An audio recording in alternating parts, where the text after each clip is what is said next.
Hi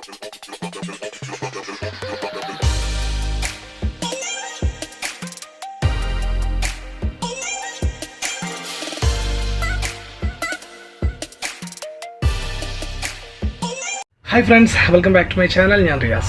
ഇന്ന് നമ്മളൊരു unboxing video ആണ് ചെയ്യാൻ പോകുന്നത്. അൺബോക്സിംഗ് ചെയ്യാൻ പോകുന്നത് വളരെ സിമ്പിളായിട്ടുള്ള ഐറ്റമാണ്. ഒരു പവർ ബാങ്ക് ആണ്. 15000 mAhന്റെ VEGER എന്നുള്ള ബ്രാൻഡിലെ ഒരു പവർ ബാങ്ക്. അപ്പോൾ ഞാൻ ഇവിടുന്ന് സൂക്കിൽ നിന്ന് വാങ്ങിയതാണ്. അപ്പോൾ ഇതിൻ്റെ ഒരു അൺബോക്സിംഗ് ആൻഡ് റിവ്യൂ ആണ് നമ്മൾ ചെയ്യാൻ പോകുന്നത്.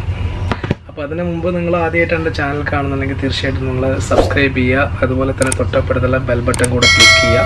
നമ്മളെ ചാനലിനെ സപ്പോർട്ട് ചെയ്യുക.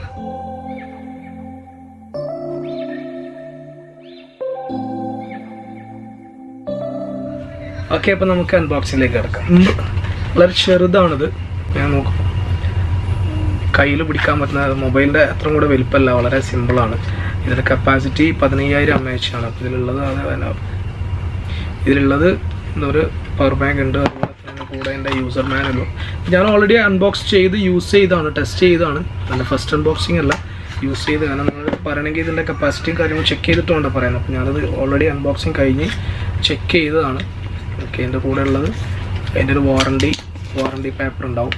വാറണ്ടി പേപ്പർ ഉണ്ട്. അതുപോലെ തന്നെ എൻ്റെ ഒരു യൂസർ മാനുവലാണ്. പിന്നെ എൻ്റെ കൂടെ ഉള്ളതൊരു ചാർജിങ് കേബിളും കൂടെ ഉണ്ട്. അതിൻ്റെ ചാർജിങ് കേബിൾ. ഇനി ഇതിൻ്റെ പ്രത്യേകത എന്ന് പറഞ്ഞാൽ, ഇതിന് മെയിൻ ഒരു ഫീച്ചർ, എനിക്ക് ഏറ്റവും ഇഷ്ടപ്പെട്ട ഒരു ഫീച്ചർ എന്ന് പറഞ്ഞാൽ വളരെ ഹാൻഡിയാണ്. നമുക്ക് സിമ്പിളായിട്ട് പോക്കറ്റിലും ഫ്രണ്ട് പോക്കറ്റിൽ ഇട്ട് കഴിഞ്ഞാൽ ഒരു മൊബൈൽ ഇടുന്ന അത്രയും കൂടെ ഇത് വരില്ല. കുറച്ച് വെയിറ്റ് ഉണ്ടാവും, എന്നാലും സൈസ് വളരെ ഹാൻഡിയാണ്.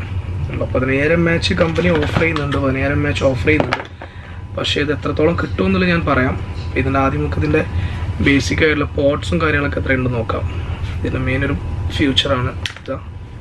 ഇതിൻ്റെ ചാർജിങ്ങിൻ്റെ ഒരു കേബിൾ തന്നെ ഇങ്ങനെ കേട്ടോ. ഇതാ ഇതിൻ്റെ പോർട്ടുണ്ടോ, ഇതിങ്ങനെ ഈ ഒരു സംവിധാനം. ഇതിപ്പോൾ ഓൾറെഡി ഇതിൽ നമുക്ക് സാധാരണ നമ്മളെ സാംസങ്ങിൻ്റെ ഒക്കെ സി പോർട്ടല്ല, സാധാ പോർട്ടാണ്. മൈക്രോ USB ആണ്. അപ്പോൾ ഇതുപോലെ ഹാൻഡ് ആയിട്ട് വെക്കാൻ പറ്റും.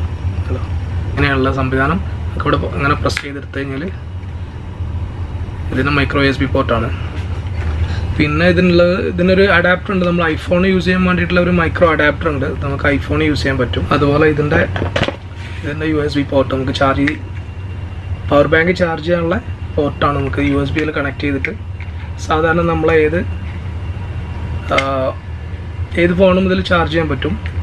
ഓക്കെ, അതിപ്പോൾ സി പോർട്ടാണെങ്കിൽ നമുക്കിപ്പോൾ ഐഫോണോ അല്ലെങ്കിൽ ഐഫോണിൻ്റെ കേബിളിൽ കണക്ട് ചെയ്തിട്ട് നമുക്ക് ഇതിൽ ചാർജ് ചെയ്യാൻ പറ്റും. അതല്ല ഇനി സി പോർട്ടിലെ ഇപ്പോൾ ഏകദേശം പുതിയ ഇറങ്ങുന്ന ഫുള്ള് സി പോർട്ടാണ്, നോർമൽ USB അല്ല, സി പോർട്ട്. അപ്പോൾ ഏതായാലും നമുക്ക് USB കണക്ട് ചെയ്തിട്ട് നമുക്ക് ചാർജ് ചെയ്യാൻ പറ്റും. ഓക്കെ, അതിലൊരു പോർട്ടുണ്ട്. പിന്നെ ഒരു അഡീഷണൽ ആയിട്ടുള്ള ചാർജിങ് ഇതടക്കം 2 മൈക്രോ USB പോർട്ടുണ്ട്, ഒരു ഐഫോണിൻ്റെ പോർട്ടുണ്ട്, ഒരു USB പോർട്ടുണ്ട്. ഓക്കെ, ഇത്രയേ ഉള്ളൂ. പിന്നെ ഞാൻ പറഞ്ഞത് 15000 mAh ആണ് ഇതിൻ്റെ പവർ. ഇപ്പം ഞാൻ ചെക്ക് ചെയ്തപ്പോൾ ഏകദേശം ഒരു 15000 mAhൻ്റെ കപ്പാസിറ്റി ഒന്നും കിട്ടില്ല. എന്നാലും ഇത് 2 തവണ, ഇപ്പം എൻ്റെ ഒരു 4000 mAh വരുന്ന ഫോണ് അതൊരു തവണയും, അതുപോലെ ഐഫോൺ 6 Plus ഏകദേശം ഒരു 3000 mAh വരുന്ന ബാറ്ററിയാണ്, ഒരു തവണ. അങ്ങനെ രണ്ട് തവണ ഫുൾ ചാർജ് ചെയ്യാനുള്ളൊരു സംവിധാനം.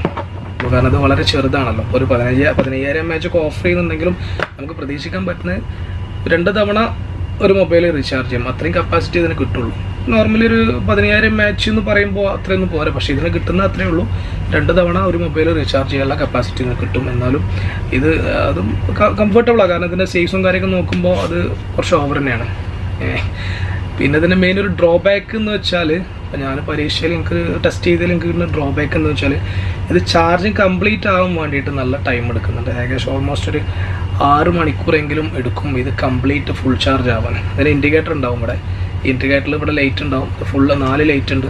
കംപ്ലീറ്റ് ആണെങ്കിൽ 4 ലൈറ്റ് കത്തും. ആ ലൈറ്റ് കംപ്ലീറ്റ് 4 കത്തണം എന്നുണ്ടെങ്കിൽ ഏകദേശം ഒരു 6 മണിക്കൂറെങ്കിലും ടൈം എടുക്കേണ്ടത് ഒരു ഡ്രോബാക്ക് തന്നെയാണ്. ഓക്കെ, അതിൻ്റെ മെയിൻ ഡ്രോബാക്ക് അതാണ്. ബാക്കിയെല്ലാം വളരെ കംഫർട്ടബിളാണ്. നമുക്ക് ഒരു ക്യൂട്ടായിട്ട് തോന്നും. അതായത് പവർ ബാങ്ക് ആണെന്ന് തോന്നില്ല, അത്രയും സിമ്പിളാണ്. ഇനി ഇതിൻ്റെ റേറ്റ് ഞാൻ വാങ്ങിയത് souk.com എന്നാണ്. അതിൻ്റെ റേറ്റ് 49 റിയാലാണ് എൻ്റെ വില. പ്ലസ് അവരുടെ ഷിപ്പിംഗ് കോസ്റ്റും നമ്മൾ ക്യാഷ് ഓൺ ഡെലിവറി ഒക്കെ വരികയാണെങ്കിൽ ഏകദേശം ഒരു 65-70 റിയാലോളം വരും. നമ്മൾ ത്രൂ ക്രെഡിറ്റ് കാർഡ് വഴി അല്ലെങ്കിൽ ഡെബിറ്റ് കാർഡ് വഴി ചെയ്യുകയാണെങ്കിൽ അതിൻ്റെ ക്യാഷ് ഓൺ ഡെലിവറിൻ്റെ ചാർജ് കുറയും. എന്നാലും ഒരു 60 റിയാൽ 61 റിയാൽ ഏകദേശം വരും നമ്മൾ കയ്യിലെത്തുമ്പോൾ. സൂക്കുന്നാണ് ഞാൻ വാങ്ങിയത്. നിങ്ങൾക്ക് എൻ്റെ ലിങ്ക് ഞാൻ താഴെ കൊടുക്കാം, വാങ്ങുന്ന ആൾക്ക് ആ ലിങ്ക് ഉപയോഗിച്ച് വാങ്ങാം. ഓക്കെ, അപ്പോൾ ഇത്രയേ ഉള്ളൂ നമ്മളെ വേഗർ കുഞ്ഞൻ പവർ ബാങ്കിൻ്റെ റിവ്യൂ അൺബോക്സിങ്. അപ്പോൾ എൻ്റെ ഫസ്റ്റ് അൺബോക്സിംഗ് ആണ്, ഒരുപാട് പോരായ്മകൾ ഉണ്ടാവും. നിങ്ങൾ എൻ്റെ ഫ്രണ്ട്സ് ആയതുകൊണ്ട് നിങ്ങൾ സപ്പോർട്ട് ചെയ്യുമെന്നുള്ള പ്രതീക്ഷയോട് കൂടിയാണ് നമ്മൾ ചെയ്യുന്നത്. അപ്പോൾ നിങ്ങൾക്ക് വീഡിയോ ഇഷ്ടപ്പെട്ടിട്ടുണ്ടെങ്കിൽ തീർച്ചയായിട്ടും ലൈക്ക് ചെയ്യുക, ഷെയർ ചെയ്യുക, നമ്മുടെ ചാനൽ സബ്സ്ക്രൈബ് ചെയ്യുക, തൊട്ടപ്പുറത്തുള്ള ബെൽ ബട്ടൺ കൂടെ ക്ലിക്ക് ചെയ്യുക. ഓക്കെ, അപ്പോൾ നല്ലൊരു കണ്ടൻറ്റായിട്ട് നമുക്ക് അടുത്ത വീഡിയോയിൽ കാണാം. അസ്സലാമു അലൈക്കും.